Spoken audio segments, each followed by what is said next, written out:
Hey guys, this is day 51 of startup. So, I've been watching a lot of videos of entrepreneurs of present generation who are making something now, not the ones who are already super successful, and investors who are presently active. Their videos on YouTube and listening to whenever I eat food. That's my uh, pastime while eating food to watch these videos. And I've been really kind of absorbing and getting the pulse of the valley. Now this is how, so I'm of course going to compete with American companies, and most Canadian companies actually get 80% of their customers from America. So it is very important to know how people operate there, and there is something unique about the valley that I want to talk about in this video. Everywhere we talk about how investors are looking for 10x returns, and they want to ensure that you have proven this, you have proven that, and they want to play it safe. But in valley there is a completely different phenomenon going on. Now I'm pretty sure that 80% of the investors still want to play it very very safe, and this title of the video, that investors are not looking for returns, it's a little bit of a clickbait. But I do see there is a category of investors who are genuinely, I think, not looking for returns. The reason why I believe this is because, with my experience as an entrepreneur and also an experienced techie, some of the ideas look so far fetched, and I believe that probability of success is so low. Like it's almost feels like investors are throwing money on throwing money away on these ideas. So I do not want to name names. Maybe I do not understand them very well. But of course, now space travel is proven, but still, it was one of those ideas.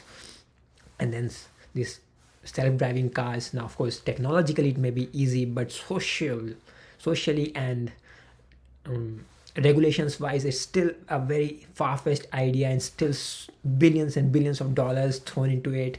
And on a startups level, on a more smaller level, there's these companies like Superhuman, which is trying to replace Gmail, and then there's Perplexity, which is actually trying to replace Google itself.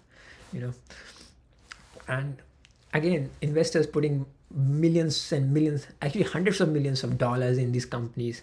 And actually, at an even smaller scale, when I'm doing research for my own domain, there are companies who are trying to do some very interesting work with voice, for example, changing accent in real time, which I know is very hard to do, and it's probably they will never reach that accuracy level, and that will really make them as a viable product.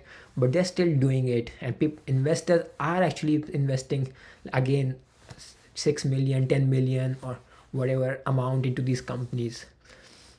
And the founders, when I look at the interviews, they acknowledge this fact that investors told them that, hey, either you will, most likely you will fail, like, but there is a little bit chance that you'll become $100 billion company, and we want to just go for it and try it. And I think what's going on here is that there is something bigger than making money, and these investors really care for that. Like, okay, let me just put it in this way. Look at people like Elon Musk or Bill Gates. They have enough wealth that can last them thousand generations.